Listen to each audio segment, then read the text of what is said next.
Hi, PerspectaWeather.com meteorologist Paul Dorian here on Tuesday, June 19th.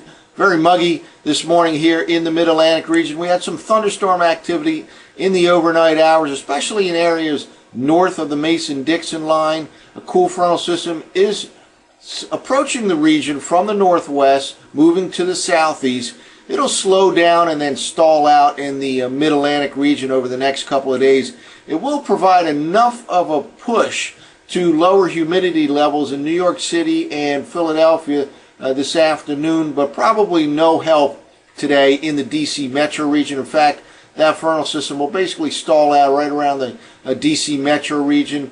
Another very warm and humid day in DC. Again, lowering humidity this afternoon in Philadelphia and New York City. There could be some redevelopment of thunderstorms, especially south of the Mason-Dixon line later today and tonight across the DC metro region, for example. Here is the latest surface map, and we have this cool frontal system slowly moving to the south and east. Eventually it stalls out right around in this region right here, and that leads to more unsettled weather, especially south of the Mason-Dixon line for much of the second half of the work week. In fact, this low pressure area looks like it'll ride eastward right along that stalled out frontal boundary zone and probably produce a good chance of showers and thunderstorms in DC, Philadelphia, and even New York City in the Wednesday night time frame. So again, not a real strong high pressure system behind this frontal system, hence not much strength and not much of a push to the south. It'll stall out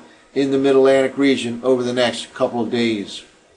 Well, here's the NexRad radar loop from the University of Wisconsin website of the past couple of hours here. A couple things I want to point out. First of all, there are some isolated showers across Pennsylvania. For the most part, they're weakening. There can certainly be an isolated shower over the next couple of hours in the Philly metro region, for example.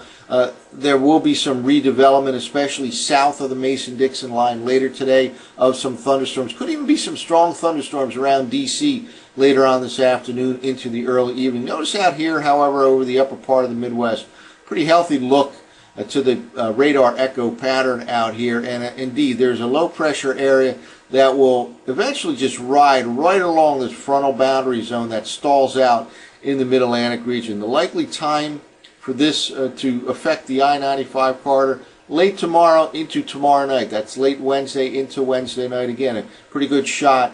The low pressure rides right along that stalled out frontal boundary zone and produces another round of showers and thunderstorms in DC, Philadelphia, New York City, late Wednesday and Wednesday night.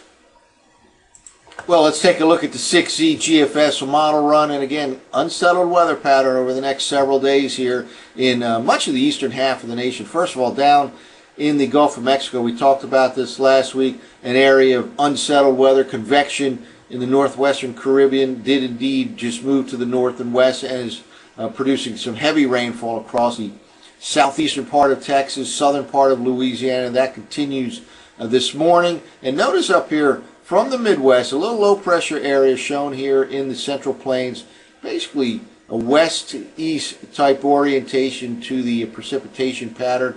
And indeed, that's where that frontal system will line up, stalled out in the Mid-Atlantic region and oriented west to east. And this low pressure area tracks right along that stalled out frontal boundary zone.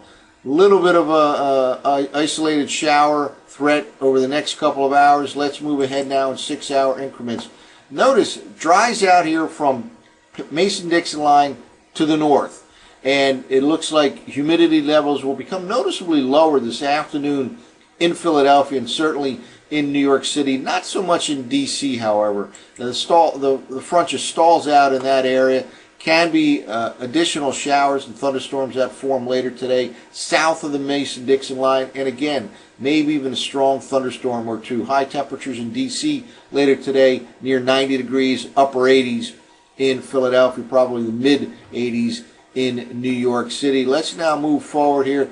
That front then will stall out right across central Virginia by early tomorrow, and here we go. Low pressure out over Iowa early Wednesday morning will basically just move from west to east right along the stalled out frontal boundary zone. Notice the greens here representing rainfall moving back into the I-95 corridor by late tomorrow And again, it looks like pretty good shot at some showers and thunderstorms, probably from D.C. all the way up to New York City by tomorrow night, associated with low pressure riding along that frontal boundary zone. Now notice, up to the north, another high pressure system, and that will attempt to drive to the south and east in the Thursday and Friday time frame, and very likely produce some nice weather in Philadelphia and New York City. Probably a decent couple of days in D.C. as well, although a little less of an effect down across areas south of the Mason-Dixon line on Thursday and Friday.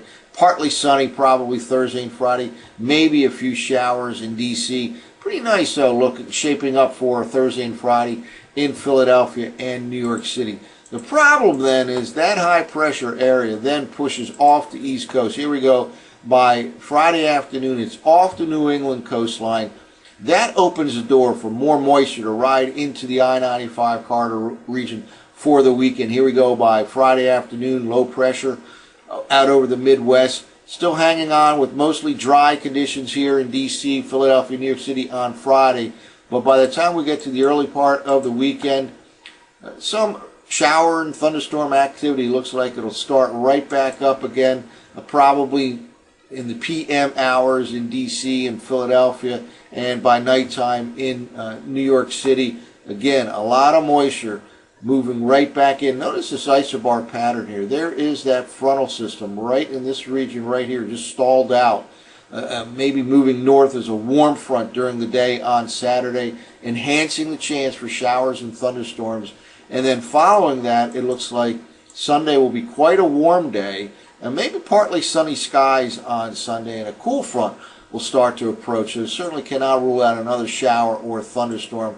That then finally tries to slide on through by the early part of next week. And in fact, another high pressure system to our north looks like it'll build back in at least to the northeastern part of the country by the early part of next week. And again, as long as we have highs to our north, that'll prevent any long-standing heat wave here with 90-plus degrees. So that's a good thing here. Another pretty decent high-pressure system by the early part of next week over the Great Lakes and moving into the northeastern part of the country. So we have to deal with this frontal system that will stall out in the region by tomorrow and produce some more unsettled weather, not only a midweek around here as low pressure rides along that frontal boundary zone, but perhaps right into the weekend, or especially during the weekend. That front starts to turn to the north, moves to the north as a warm front on Saturday, causing showers and thunderstorms in much of the I-95 corridor region. And then we'll have to watch a cool frontal passage for Sunday. So lowering humidity this afternoon in Philadelphia and New York City, but still the threat of some showers and thunderstorms in D.C. later today into the early part of tonight. That's it for now. For PerspectaWeather.com, I'm meteorologist Paul Dorian.